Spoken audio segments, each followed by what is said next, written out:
Oi, aqui quem fala é seu chapa Ronald Rios e esse é mais um Diário Musical. Hoje, dia 2 de março de 2026. Como é que vocês estão aí do outro lado? Firmeza total? Muito obrigado pela audiência que vocês vêm dando aqui nas últimas semanas. Indica aqui o programa para os seus amigos e vamos falar mais de música, certo? O que eu tenho ouvido, o que vocês têm ouvido, certo? Deixe seu like aí, é fundamental para a gente navegar dentro dessa brincadeira do algoritmo, meu chapa. Olha só, vamos começar falando sobre isso aqui, ó. T.I., né, cara? Há quanto tempo eu não ouvia falar no meu mano T.I., cara? Tinha muito tempo que eu não ouvia falar no T.I. E sim, o T.I. Tá aqui hoje, tá na pauta, porque ele entrou numa treta com o 50 Cent. Eu vou dizer uma coisa pra vocês. Eu não tenho a menor paciência para essas tretas de Instagram, de rap. Eu acho tão constrangedor. Eu acho que você quer ir pro negócio, vai pro estúdio, grava uma música, tá ligado? Essa coisa toda de memes, eu acho isso cansativo demais, cara, demais. E o 50 Cent é rei disso. O 50 Cent é o rei dos memes, o rei da trollagem. E sinceramente, eu nunca vi muito a graça nisso. Nunca foi um negócio que me encantou.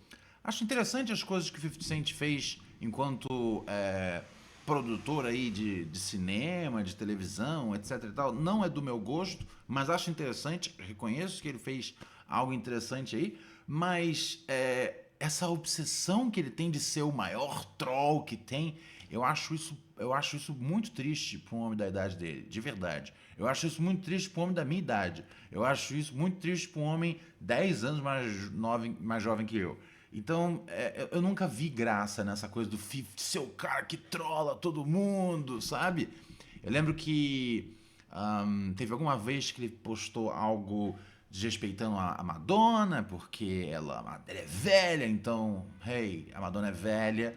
Eu lembro que tem algum dos associados dele com quem ele não é mais amigo, da G-Unit, teria tido, né, teria saído, teria namorado, não sei exatamente qual foi o termo, com uma mulher trans, e isso foi uma grande alegria da vida do 50 Cent, que ele fez muita trollagem sobre isso, e eu escrevi sobre isso em 2019, se eu não me engano, quando eu escrevia pro UOL. Eu escrevi sobre isso que pra mim não tinha, sabe, a menor graça lá. E agora a brincadeira do 50 Cent é postar fotos da mulher do T.I., fotos que supostamente ela não tá tão bonita assim, porque ela é baixinha e blá. Eu não sei, eu não sei. Eu de verdade não entendo a graça nesse tipo de coisa. Sabe, é doentio. E pra mim, o T.I., seja lá a motivação dele, porque ele quer chegar com um disco dele, então vai fazer um pouco de treta. Cara, eu não ligo. Desde que você leve isso pro microfone, tamo junto. Primeiro ele lançou um snippet. Eu detesto o conceito de snippet, um snippet chamado War. Sabe? Uma música tem 3 minutos, cara. Pra que você precisa de uma prévia ou uma versão pequena de uma música? É um negócio que é tão imbecil. Se eu não me engano, saíram 3 músicas no total do T.I. na direção do 50 Cent. E eu fiquei muito interessado nessa aqui, cara, que se chama The Right One. Essa aqui chamou minha atenção. É uma produção do Lil Caleb. E eu acho que o T.I. nessa música, ele tá acertando nos pontos que eu acho mais interessantes sobre o 50 Cent, que é, né, a ideia, normalmente, de ser um cara crescido fazendo meme. Ele fala que grown man making memes, that's a weird ass flex. Tipo, um cara crescido postando memes. Isso é uma tiração de onda esquisita, tá ligado? E evidentemente, uma coisa que o T.I. repete várias vezes é que não vai dar pra fazer essa. Não vai dar pra fazer essa. Ele não vai permitir com que isso aconteça, né, com a mulher dele. E é tão esquisito, né, cara? Você tem um problema com cara, seu problema tem que ser com cara. Eu acho tão covarde, baixo, trazer qualquer pessoa da família pra dentro da história, mas hey, vale tudo no rap, eu imagino, né, cara? Mas eu gostei demais especialmente nesse trecho aqui, quando né, no verso 2 que ele coloca um pouco mais. Acho que nos dois versos ele leva isso em consideração. Nos dois versos ele leva isso em consideração, mas no segundo me chamou mais a atenção, porque ele fala sobre o Jada Kiss, ele fala sobre o Rick Ross, ele fala sobre o Fat Joe, que foram caras que bateram de frente pra ele no microfone. O Cameron também. E sinceramente, todos esses caras, quando bateram de frente com o 50 Cent, eu sinto que às vezes perderam, ganharam, mas ninguém ali passou vergonha e definitivamente o Jada Kiss ganhou. Eu não importo se o 50 Cent vende muito mais disco, etc e tal. O Jada Kiss, um dia eu posso fazer um episódio aqui onde eu trago, né, essa ida e volta de Jada Kiss com o 50 Cent, que inclusive é uma treta que nasce a partir de uma bobagem, cara. É uma treta. Eu tinha separado isso aqui. Porque isso aqui, 50 Cent, esse é o seu legado dentro do hip hop. E essa é a sua moeda dentro do hip hop. Você fez um disco que é gigante, gigante, gigante, mas assim, vamos ser absolutamente sinceros. O 50 Cent, nesse disco, ele não é uma coisa lírica que compete com qualquer MC que quando a gente fala dos grandes, quando a gente fala dos Jay-Z's, Eminems, Underground, Mad Villainy, o MF Doom, ou né, Mos Def, Talib Kweli, vamos pro mainstream de novo, a gente pode pegar em Kendrick Lamar, sabe? Acho que já falei, Eminem, que é um par do 50 Cent. O 50 Cent não rima melhor do que nenhum desses caras nesse álbum. O que esse álbum tem que realmente incrível? É um disco nota 10. Esse disco tem refrões sensacionais. O 50 Cent, nessa época, ele era um cara com a habilidade de cantar. Sabe? Se a música é pra ser uma música de festa, ele tinha. Se era música pra ser uma música mais romântica, ele tinha. Se era pra ser uma música mais gangsta, ele tinha. A habilidade dele de criar refrão é um negócio absurdo. E ele é um rapper competente, com uma história incrível. Um cara que ele sobreviveu a 9 tiros depois de ser meio que bloqueado dentro da indústria. Inclusive, eu acho que o material prévio que ele tem a isso é muito mais interessante quanto o MC, liricamente falando. Mas esse disco é um disco é uma história sensacional, tem refrões incríveis. O material, né, que é a história, é muito interessante, então te mantém ali, mas não é nenhum super duper crazy flow, não. E eu falo isso e eu não acho que é um grande hot take. Eu acho que se você gosta de hip hop como eu, você sabe que é um bom rapper. É um bom rapper.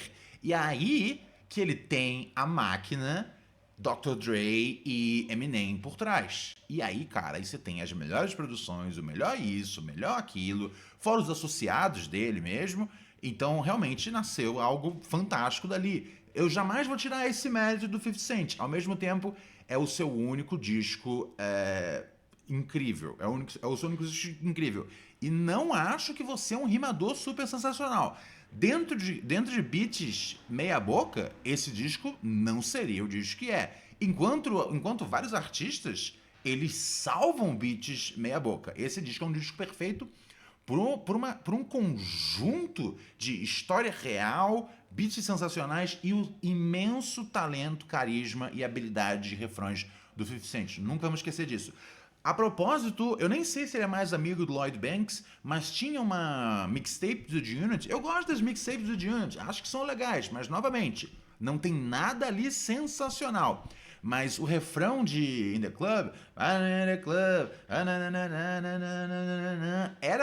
isso é uma grande sacanagem, inclusive, porque se eu não me engano, o Lloyd Banks não está acreditado como compositor dessa música, mas esse refrão, ele é parte de um verso do Lloyd Banks numa música do G-Unit.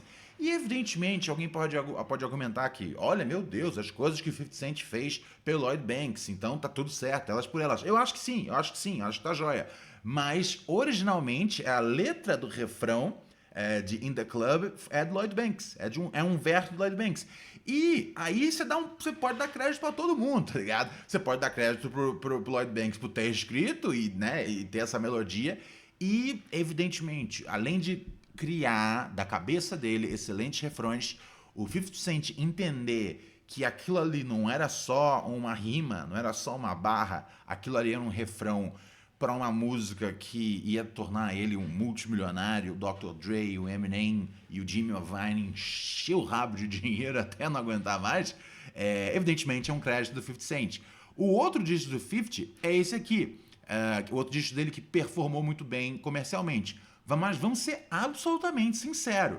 Esse disco aqui, em primeiro lugar, não tem o mesmo peso que o anterior. Por quê? Era uma época que o Dr. Dre começou a sair um pouquinho, ele começou a não achar o 50 Cent tão interessante. Eles têm problemas, ele começou a não achar tão interessante assim. O Eminem, nessa época, ele já estava pra lá de Bagdá, então participou muito pouco do projeto. Acho que as colaborações dele como produção são mais interessantes do que as colaborações dele como MC. Acho interessante a Getman e tal, mas eu gosto mais do que ele fez como produtor mesmo no disco. Agora, esse disco aqui é um disco que vendeu muito. O 50 Cent sempre vai poder falar que foi um disco que vendeu pra caramba. Vendeu, The Massacre vendeu muito. Mas é um disco muito irregular. O que não significa que não tem coisas interessantes. Uma das minhas favoritas, inclusive, é a música que gera a treta com o Jadakiss e o Fat Joe, tá ligado? E a treta vem absolutamente do nada, só porque o Jada e o Fat Joe, eles entram numa música com o Ja Rule, com quem o 50 Cent tem problema, sei lá, acho que desde 1914, tá ligado? E aí por isso eles entraram naquela faixa Pig Bang, que é realmente uma faixa sensacional. Eu amo essa faixa, é uma das melhores discos que tem, é muito boa. Sobra pra todo mundo, sobra pro Fat Joe, sobra pro Ja Rule, sobra pro Nas, todo mundo leva um pouco, mas a música é boa de verdade. É uma música boa num disco meio perdido das ideias. E dali pra frente, vamos ser absolutamente sinceros. Os lançamentos mainstream, os lançamentos indie, os poucos singles e os features dos quais participou, tudo que o 50 Cent fez foi terrível. Terrível, sabe? Terrível mesmo, não tem como dizer de outra forma. Pra onde a gente volta aqui? Vamos voltar aqui pro T.I., cara. Mas eu acho que é isso, acho que o T.I. ele fez a coisa certa, que foi rimar. Eu odeio essa palhaçada de vamos resolver no Instagram, tá ligado? Eu morro de preguiça quando eu vejo que essas coisas acontecem, sabe, aqui no rap nacional, tá ligado? Os caras enchem a cara de maconha, não sei o que, não sei o que, não sei o que, não sei o que, não sei o que, irmão, tá ligado? Grava um som, tá irritado? Grava um som, escreve uma poesia pro seu inimigo, grava um som, gira um dinheiro lá no Spotify, não paga muito bem, mas tudo bem. Tem o Qobuz, tem o Tidal, tem a Apple Music, esses pagam um pouquinho melhor. O que paga, sabe qual que paga melhor hoje em dia, ironicamente? É o é o Napster. Evidentemente não é mais o mesmo Napster de antigamente que roubava música, mas o Napster é quem paga melhor, se você realmente se importa com isso. Mas o serviço aqui no Brasil é uma porcaria. Você quer um serviço no Brasil que você sente que você está recompensando bem o seu artista? Qobuz é o principal, mas Qobuz falta muita coisa independente. Então, um meio termo entre o Apple Music, se você é um cara do sistema Apple, ou se você é um cara do Android, vai de Tidal. Eu uso Tidal. Eu também uso o YouTube Music às vezes, porque é um aplicativo mais leve, dependendo das minhas necessidades. O YouTube Music me protege muito bem. E ele vem gratuito. Gratuito não, né? Ele vem dentro ele faz parte do pacote do YouTube Premium. Vamos em frente então, galera. Que mais que eu ouvi? Tô ouvindo.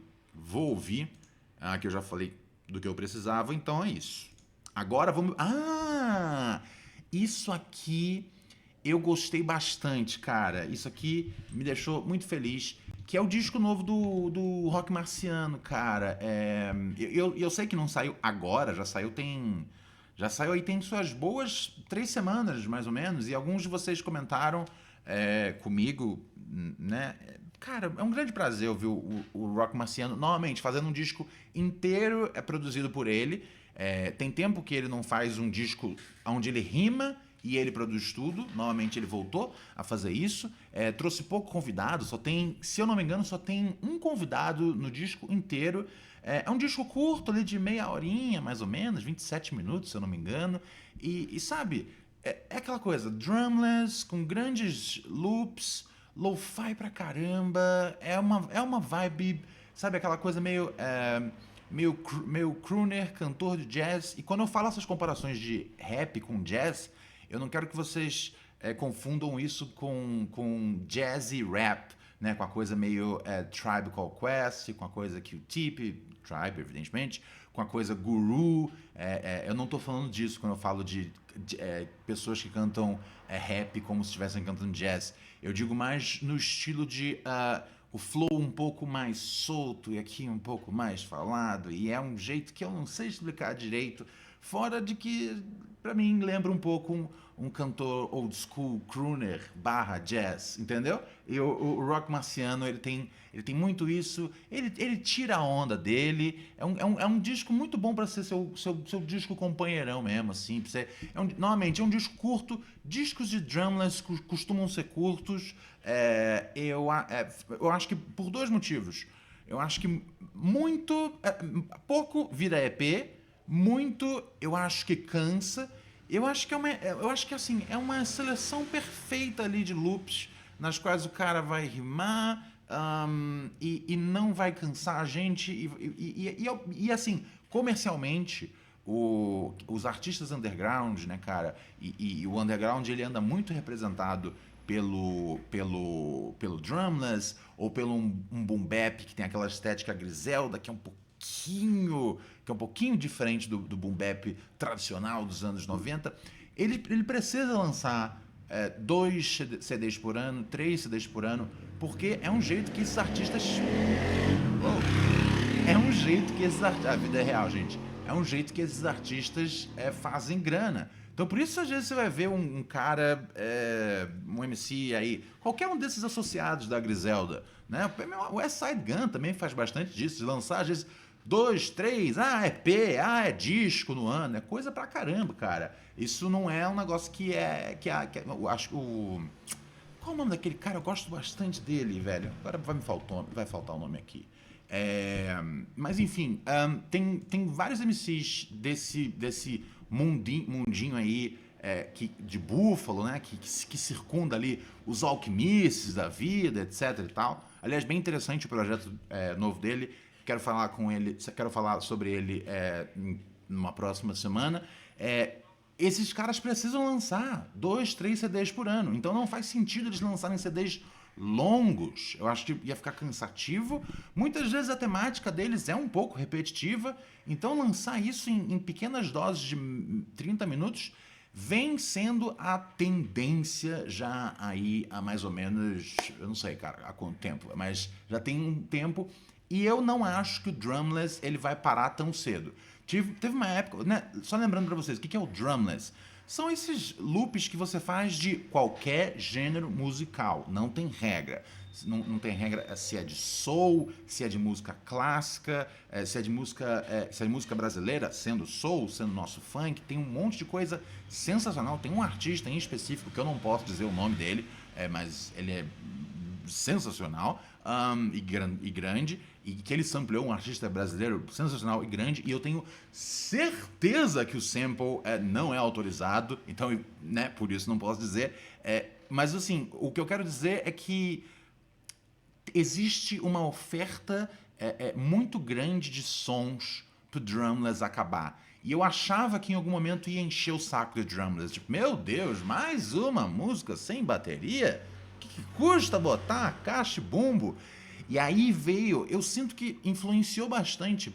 Sabe aquelas listas? O Jay-Z costumava lançar todo ano as músicas favoritas dele do ano, os raps favoritos do Jay-Z no ano.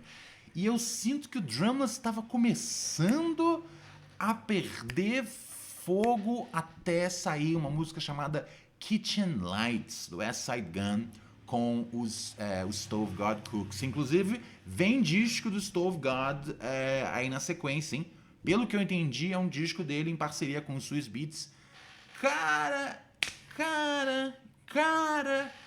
Cara, Deus é bom o tempo todo, como diz a molecada da internet, né, velho? Putz, isso aí vai ser bom de ouvir, hein? Meu Deus do céu, eu tava esperando isso. Primeiro disco do Stove, inteiro produzido pelo Rock Marciano, inclusive, coincidência. Segundo disco, inteiro produzido pelo Swizz Beatz, cara. Acho fantástico. E só voltando aqui, o nome da música se chama Kitchen Lights. E aí o Jay-Z colocou na lista de músicas favoritas dele no ano. E aí, velho, eu senti... E essa música é produzida pelo DJ Benoit, que é um produtor russo, cara, que ele foi caçar numa parada de música, tipo, meio... Eu não sei nem explicar, mas é música religiosa, de igreja, de, sei lá, de mais de algum século. Se você procurar Kitchen Lights, cozinha, luzes, ok? As luzes da cozinha, certo?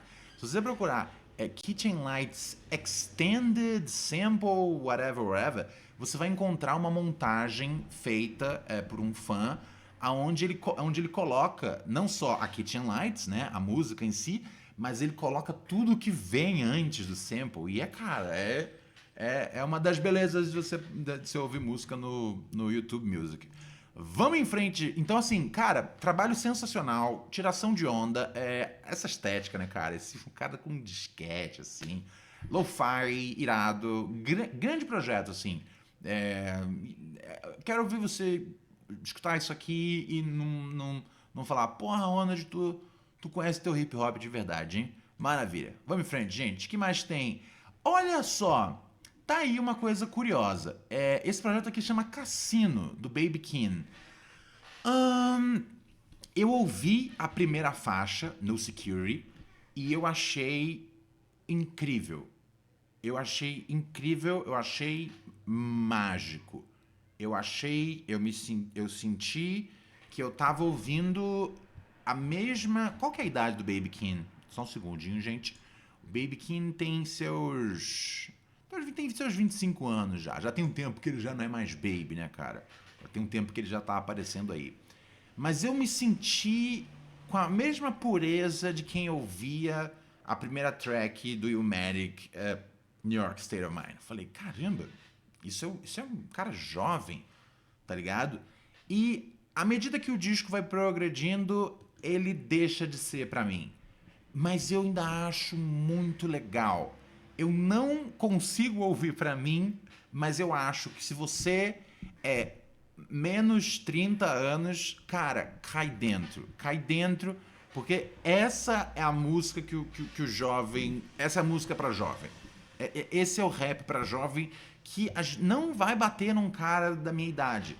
Eu tenho 37 anos. É muito difícil eu me conectar com um garoto de 25 anos. Evidentemente, ele vai cantar coisas e vai ter pensamentos e vai ter lido livros é lógico que alguma emoção a gente vai conectar. Eu não estou dizendo que não tem nenhum rapper mais jovem que eu ouça de verdade, mas eu vou ser bem sincero com vocês, cada dia mais raro, é um pouquinho delicado ouvir rappers mais jovens que eu. Eles têm que ser realmente impressionantes, porque se trata de vivência no fim do dia, cara. Dito isso, eu acho que o Baby Keem, ele é lançado pela Pidgey Lang, né, cara, que essa não é nem uma gravadora, né, uma gravadora barra produtora barra hub criativo do Kendrick Lamar, que participa do disco, inclusive. E ele é o Kendrick Lamar for kids, tá ligado? Vai fundo, não é pra mim, mas vai fundo você, de verdade, de coração. Foi um disco que eu achei interessante e eu acho que vai ter músicas desse disco que eu vou trazer pra minha vida mesmo, tá ligado? Não todas, mas É um lançamento valioso que não é pra mim, mas pode ser pra você. Eu ouviria. Ok? O que mais tem aqui na lista? Ah, cara, queria muito falar com vocês, né, sobre isso aqui. Kiss of Death, né, cara? Álbum do Jada Kiss. Eu sinto que eu tenho dois papéis quando eu falo sobre música, né, cara? Que é falar sobre música, as músicas que estão saindo e o que eu achei delas, blá blá blá blá blá, e falar sobre os grandes clássicos do hip hop. E sabe o que eu acho que falha na minha comunicação com vocês? É falar discos que, cara, discos que são nota 7. Não porque todas as faixas são nota 7, mas eles têm alguns pontos altos que, cara, são músicas clássicas que fazem parte da cultura. E eu sinto que esse disco aqui, Kiss of Death, é do Jada Kiss, né, cara? Membro do Deluxe. Cara, é um descasso, velho. É um descasso em alguns momentos.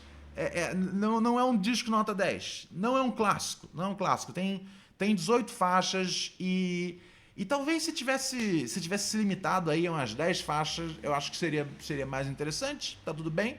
Não precisa seguir o que o Ronald fala, tá ligado? Mas assim, tem algumas músicas aqui, né? Vale muito a pena que eu traga pra vocês. You Wanna Make Me Wanna, com a Mariah Carey, achei legal. Uma love song, que é legal.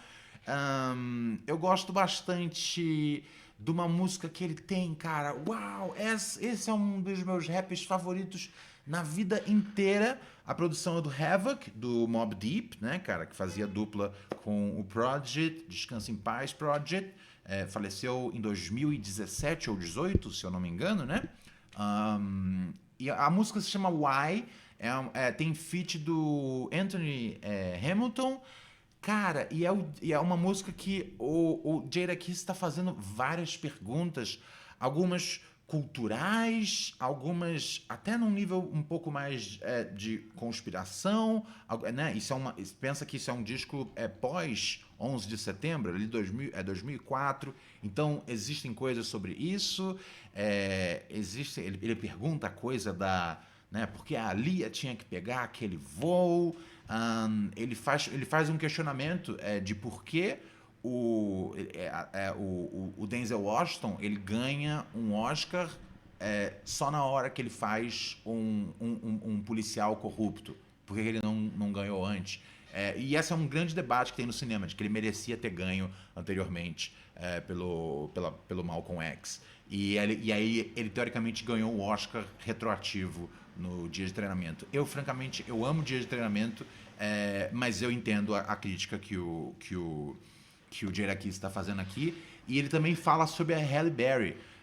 Ela ganha o primeiro Oscar dela num filme que eu vou faltar o nome agora, eu vou faltar o nome aqui agora com vocês.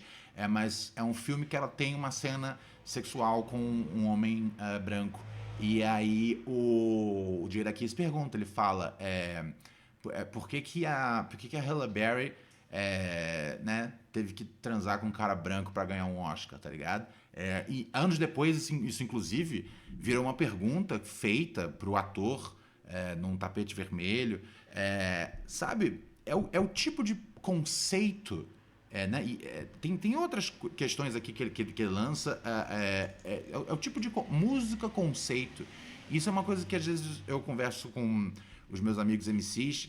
É tipo, você rimou pra caramba nessa música, mas pra quê? Qual que é o tema dessa música? Qual que é o tema dessa música? Essa música é sobre o quê? Fora você tá rimando pra caramba. Outras faixas que eu gosto nesse projeto Why So Mad At? Nossa, cara, sabe, ele enjoadíssimo, tá ligado? Tem uma faixa muito legal. A música dele com Kanye é bem boa, a produção do Kanye também. Tem uma chamada Welcome to the D-Block, que aí ele traz, né? Aí vira Deluxe, featuring Eminem. E é na época que o Eminem de bandana, o Eminem de Unit, o Eminem que, porra, usava colete à prova de bala. Lembra disso, velho? O Jay-Z contou essa história quando o Eminem produziu aquela faixa Moment of Clarity e eles se encontraram em Nova York. aquela treta toda de Ja Rule, Benzino, Suge Knight. O Suge era bem grande nessa ameaça aí contra o Eminem, e o bagulho ficou tão sinistro que aí o Jay-Z conta, cara, que ele vai dar um abraço no Eminem e percebe que o Eminem tá com um colete à prova de balas. Então, e o Eminem, era a época que ele tava na parada gangsta dele, tá ligado? É mais ou menos isso. E D-Block, evidentemente, também é o apelido do Deluxe, né? Mas essa música é sensacional. Se você quer pegar uma fase onde o Eminem tá acertando tudo na produção, acertando tudo no verso, no flow e acertando tudo no refrão, né? Aqueles refrões dele que ele, enchia de... Não era o Autotune na época que usava, era Pro Tools. Que ele não canta bem, mas ele sabia fazer o Pro Tools funcionar para ele poder cantar bem. É um dos grandes destaques do disco. E aquela coisa, cara... Não, a música do Pharrell, Hot Sauce to Go, é legal. Ouve. Sabe? Eu acho que é uma preocupação que eu Time's Up, né? Produção do Scott Storch, né, cara? Scott Storch é o mano do bling, bling, bling, bling, bling, bling, bling, bling, bling, do Still D.R.A., do Dr. Dre, tem featuring do Nate Dogg, sabe? É uma boa canção. Kiss of Death é um bom projeto, não é um projeto clássico. E nem todos os projetos precisam ser clássicos, gente. Especialmente, sabe? E se você fala, Ronald, eu não tenho tempo pra ouvir um disco que não é clássico. Por favor, cara, faz por mim só essa. Ouve Why. Why é um dos meus raps favoritos de todos os tempos. Vai lá ouvir Why, essa canção do Jada Kiss. Sabe? É um bom conceito. É um bom conceito pra uma música. Que mais que eu tinha pra falar com vocês? Antes de sair fora, preciso lembrar pra vocês, né? Evidentemente, não esquece de largar aquele like, de deixar um comentário. É importante você deixar um comentário sobre o que disco que você tá ouvindo, que rap você gostaria que eu comentasse aqui. Tem alguém que eu tô deixando de falar e que você quer que eu fale? Às vezes, se eu não quiser falar, eu não vou falar mesmo, não. Mas se eu quiser falar, eu vou falar. Me diz aí o que tá fora do meu radar. Tem coisa que às vezes tá fora do meu radar. Eu vou fazer aqui uma breve nota sobre o último episódio. Algumas pessoas comentaram que o Dr. Dre ele é envolvido na produção do Living Like Hustlers. É verdade isso, só que eu preciso contextualizar para você como é a participação dele nesse álbum.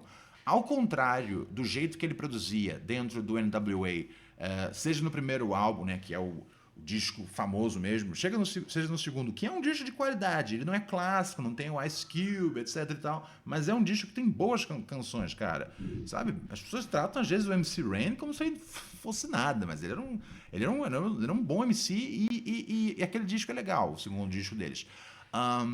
Mas, voltando aqui, o Living Like Hustlers é um disco onde o Dr. Dre ele já atua com os esqueletos que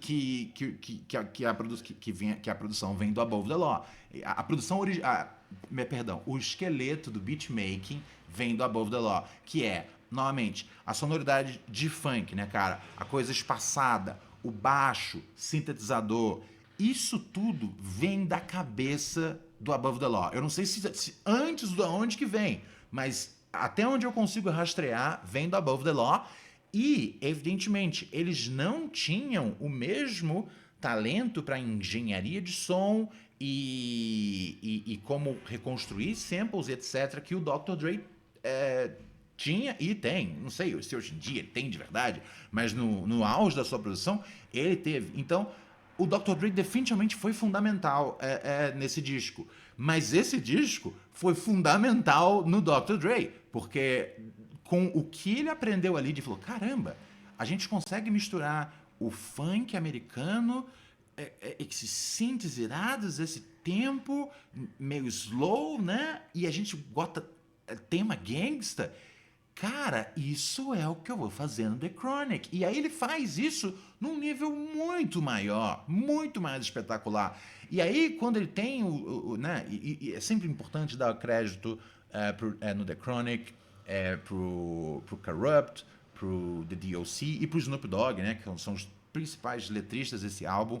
Eu quero depois fazer um vídeo com vocês falando sobre o The DLC, porque eu acho que eu tenho certeza que ele fez um uso ético de inteligência artificial em música e tá muito raro ver isso. E eu quero depois trazer uma informação né, mais embasada sobre isso nos próximos episódios.